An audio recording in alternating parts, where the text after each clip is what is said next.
Okay, so the purpose of this video is to start to talk about how to set up your first file, how to make your first part.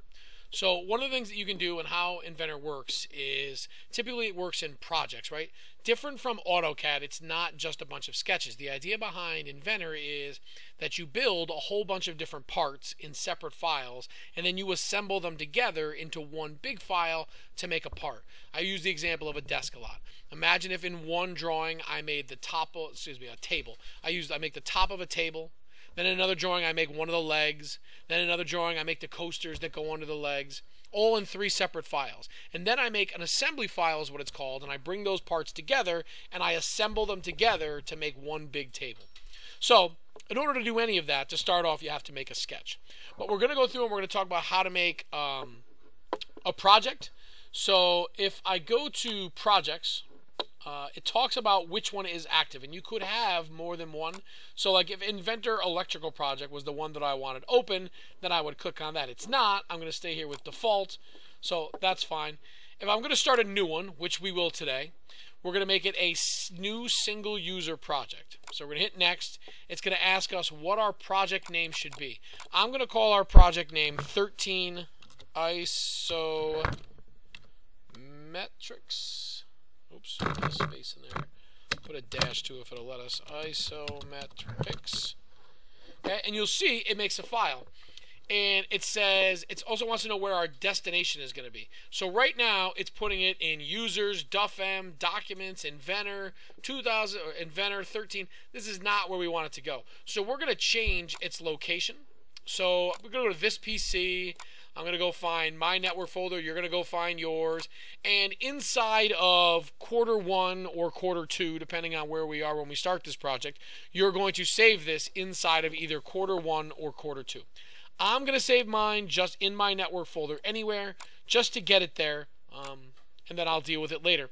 Inventor can be really, really tricky with where files are. So wherever you decide to save it, you really want that to be its final resting place. You don't want to have to rename things later, and you don't want to have to move folders around.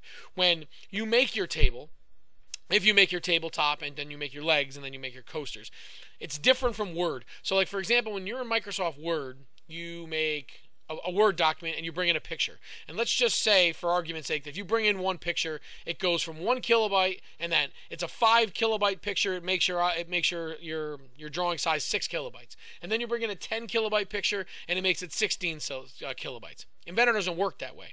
When you open an assembly file, which is your completed table, it gets links. So it might be a 1 kilobyte file, and then you bring in a link to the tabletop, and now it's like 1.0001 kilobytes, right? Really, really small, right?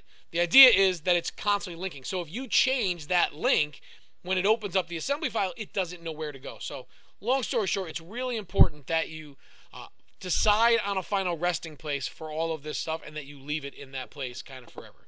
So mine's going to my Z drive. You can see that there. I may even give it one more folder, so just so you can see the difference. I'm just going to put it inside of, I'll put it inside of IED. So I'll put it inside of my computer. How about that? So now it says Z, my computer, and Z is my Z drive. All right, so then we'll say next. Select drivers. We can leave all of this. Just say finish, and now you'll see right now my current project is 13 isometrics and my computer. Okay, so we could say done with that. So we're in good shape there. You can see it shows up over there. The other thing we could do, and that we probably should have done, is if we go to Tools and we go to Application Options, we can change it so it always sends it to our network folder. So we're not accidentally saving to like temporary files. So if you go to File, you see it automatically wants to save it into User Profile, App Data, Local Temp. Like who the heck knows where that is? So let's go and let's choose a different default place. So go to Browse, and then again, I'm going to go to this PC, hopefully, if we can find it on this list. This PC, and then I'll save it into DuffM, and save it into whatever I just put it, my computer. All right. Say OK, and now the default is Z drive, my computer. It'll save it there every single time I open up the computer. So great. So we have those two things set up. The next thing to do is to talk about our part files, how we're going to actually make a part. So what I want to do is there are 3 different types here, and we've talked about 2 of them. One is a part file. This is where I would draw each individual part, right? I would draw the tabletop, or I would draw the legs to the table, or again, I would draw the coasters that go underneath the legs. An assembly is what I would open to bring in the tabletop, what I use to bring in the legs, bring in the coasters, and assemble the table together. Talking about file type names, it's important that we know what they are. A part file, if I save it, it's going to save it as a .ipt, IPT. Whereas an assembly, it's going to save it as a .iam. Okay, so then the other two, there's a drawing file, and drawing files are something that we'll use towards the end of this unit. But the idea is that I would make all of my parts, and then now I want to present them. I want to dimension them like we did in AutoCAD. So then I would go to a drawing file, open my tabletop or open my legs, dimension them, and then save them as a title. We'll make a title block and a border, and we'll have like active fields just like we did in the last one. When you save those, it saves them as a .idw, I believe. Okay. And then the last one is a presentation drawing. We'll talk more about that later. But a presentation drawing is cool because you can explode it. So I could assemble my table, and then I could push a play button where the table explodes and then contracts and goes back to normal so that you can see how things fit together. So let's start out with a part file. Double click, hopefully. Nope, it's thinking. It's not responding here. Hopefully it wakes up pretty soon.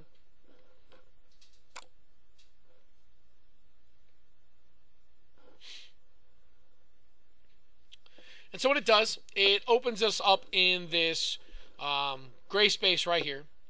I want to point out on the left-hand side here, this is the browser bar. We're going to talk more about this later. But this is a very important place where it's going to show us all of the stuff we need.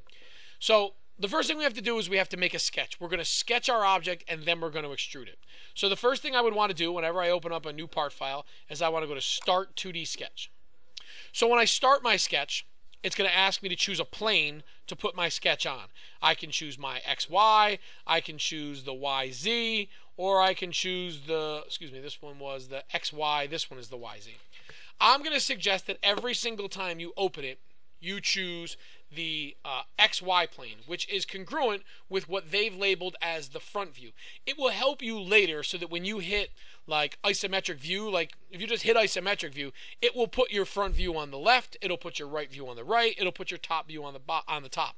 If I chose the right plane, if I chose this plane right here, which is set as the right view, it would orient it more difficultly and would be more work on your end to try to get it correct. So choose the XY plane. You know you're in sketch mode. Well, at least you should know you're in sketch mode by seeing the grid, which did not show up this time. Not sure why. We're going to have to look into that. So if I go to, we want to go to annotation options. If we can only get that from the front screen. View. User interface. No. I guess we'll look at that later. But what should happen is no matter what, we're going to get this big axis in the middle. So this is 0, 0. And if you notice in the bottom right-hand corner here, it tracks where my mouse is. So if I set my mouse there, it should be pretty close to 0, 0. Up this way, positive, positive. This way, what? Negative, positive, negative, negative, and positive, negative, right? Going in each 4 of those quadrants. When I make a new sketch, it automatically creates a sketch called Sketch 1 for me. And so when I have that, I'm all set. I could go through there and I could start drawing. If I want to save my file, if I right click, I have to go to Finish 2D Sketch in order to save it. It won't let me save in this mode. For example, if I go to File and I go to Save, it says right on there, you cannot save Part 2 in sketch mode. Would you like to exit sketch mode? You can just say yes, which will finish your sketch for you. So if I just say OK, it will do that.